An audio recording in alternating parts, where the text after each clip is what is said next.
Do I detect another friends to lovers romance? I am not gonna lie, the cover drew me in. Gowns, champagne, murder. A gorgeous veterinarian giving Greek god vibes, all while cuddling a tiny kitten.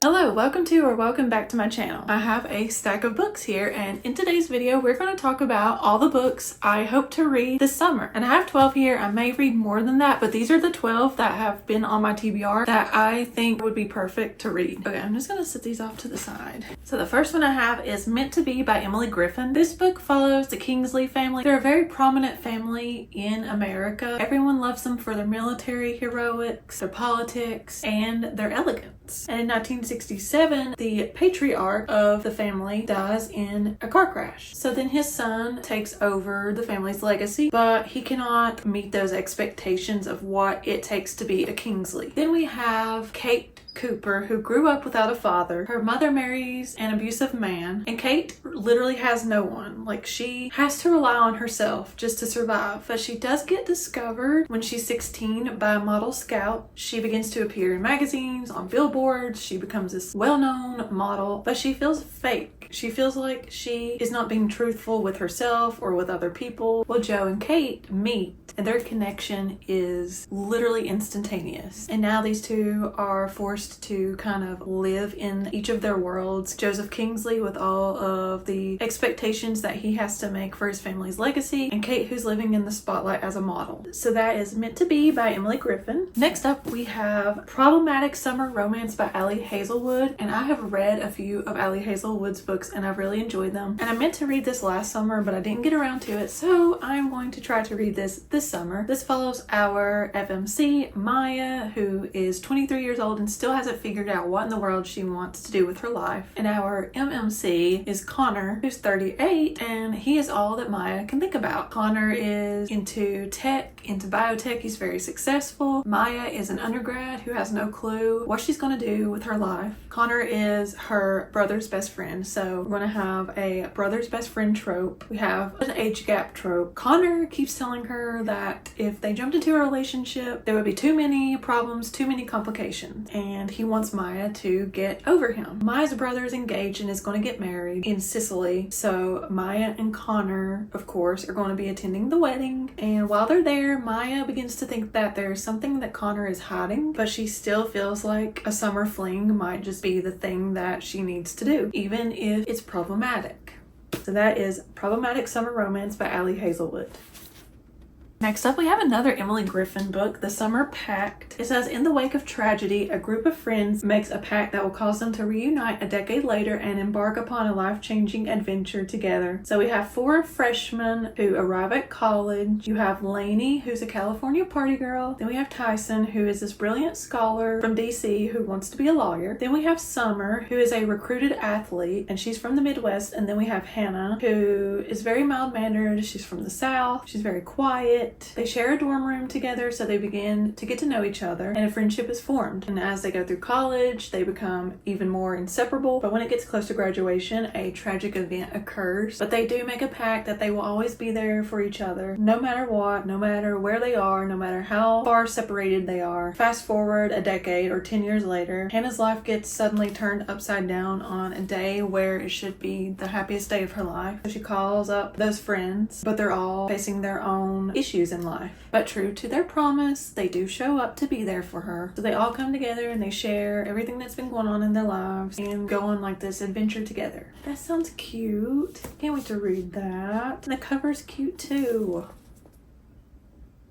Next up, I have several books from Carley Fortune or Fortune. I'm not really sure how to say that, Carley. If you're watching, I'm so sorry if I messed up your name, but I'm excited to read your books. First up by her is going to be Every Summer After, and I actually read this several summers ago, but I have almost forgotten the entire plot, so I want to reread this. I know this was a friendship to lovers romance book that takes place at a lake, and I remember I think there is a time, like it flips back and forth between when they were kids to now, so I'm really excited to read this. And then after I reread this, I will pick up Meet Me at the Lake, which is the second book. Are these all standalones, or do they have to be read in order? Do the characters from one book cross over into the other books? Either way, I'll just read them in the order they came out. So I'll reread Every Summer After, then I will read Meet Me at the Lake. It says, Fern Brookbanks has wasted far too much of her adult life thinking about Will Baxter. She spent just 24 hours in her early 20s with the aggravatingly attractive and idealistic artist, a chance encounter that spiraled into a day-long adventure in the city. The timing was wrong, but their connection was undeniable. They shared every secret, every dream, and made a pact to meet again 1 year later. Fern showed up, Will didn't. So then it kind of fast forwards, I think, in time when Fern's life doesn't look at all how she once imagined it would be in her early 30s. So instead of living in the city, she's returned back home and she runs her mother's lakeside resort. And she promised she would never, ever do that. The whole place is kind of just a mess. And her ex-boyfriend is the manager. Then Will arrives and offers to help her. So another friends to lovers romance.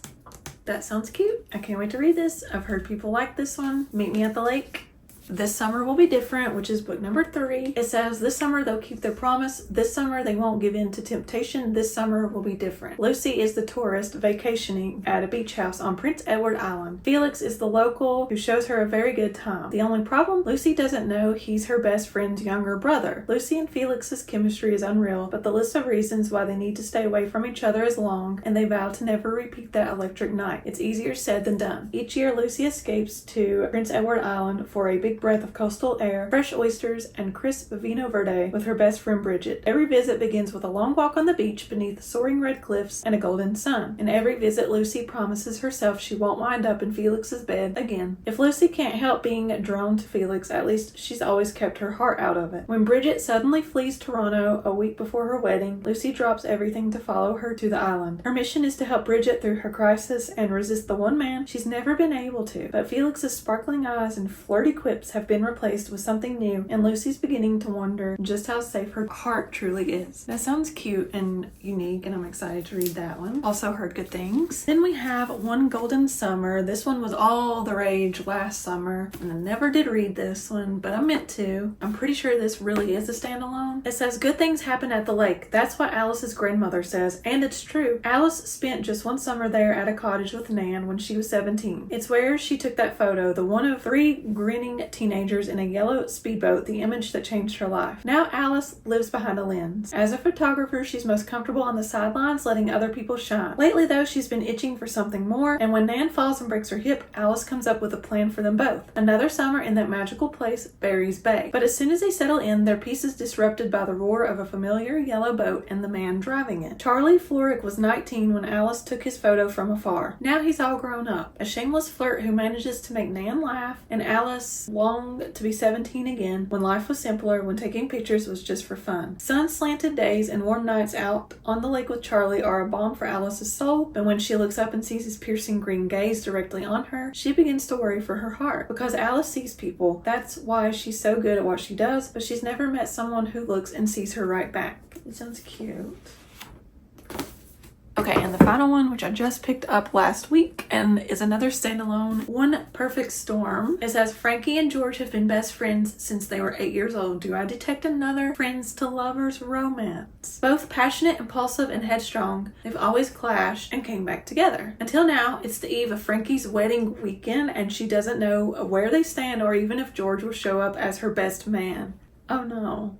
Then, at the start of the festivities, in walks George. For one glorious evening, surrounded by her loved ones, Frankie feels her life is finally perfect. But it all comes crashing down when her fiancé dumps her the next morning, leaving only a note as an explanation. Crushed and confused, Frankie returns to her family's home to wallow, but George has a different idea and a plan for healing Frankie's broken heart. He wants her to go on her honeymoon with him for 1 week to the lush rainforests and misty beaches of Tofino. Frankie agrees, seeing the trip for what it really is. One last chance to repair their friendship, even if it means unearthing secrets and long buried feelings neither knows how to handle, even if it means falling apart for good. Wow, that seems very dramatic. Can't wait to read this. Okay, next up I have a thriller, What We Did to Survive by Megan Lawley. I am not gonna lie, the cover drew me in. The title drew me in. I was like, that will be so fun to read in the summer. It says the sunburn was the least of their worries. Hannah is having an incredible spring break. A week at a resort in Mexico with her best friend Emmy and her family is perfect for de-stressing from senior year, even if it's awkward being around Emmy's older brother Jackson, whom she's had a crush on for as long as she can remember. Still, the beach is gorgeous, so is the guy they meet in the surf. Except Hannah is now the third wheel in Emmy's vacation romance. Eager to impress Emmy, her wealthy new boyfriend charters a private sailboat to make most of their last day in paradise, and Hannah and Jackson are invited along. As the clouds roll in and the skies darken, their boat is the only one leaving the marina, and the further they get into open water, the more unsettled Hannah becomes. A storm is brewing on board that's as deadly as the one racing toward them. Forget surviving graduation, who will make it back to land alive? That sounds intriguing. And then I have another thriller mystery, which I was also drawn in by the cover and the title. We Would Never Tell by Anne-Sophie Jahano. I think that's how you say it. Now this one, when I flipped this over and read the back of the book in the bookstore, I was like, I have to have it. Gowns,